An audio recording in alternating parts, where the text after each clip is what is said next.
what would you say to maybe some of our listeners that are maybe just starting out with their first business or first company, first health and wellness company?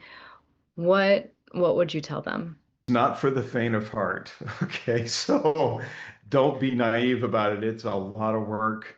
And I even debated whether I wanted to do this. Look, I'm not a spring chicken anymore. I'm not in my 20s doing this, but I'm very passionate about my industry and doing all that. So I'd say if there's anything you want to do, you have a passion for something, you first of all need to have a passion.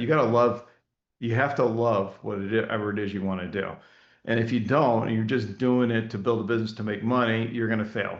Okay. Because you don't have a vested interest when those long days getting up in the morning and saying, I got to do this, this, and this. I got to talk to these investors, whatever. You won't be able to have the fuel in the tank to do that because you won't have that passion for creating that.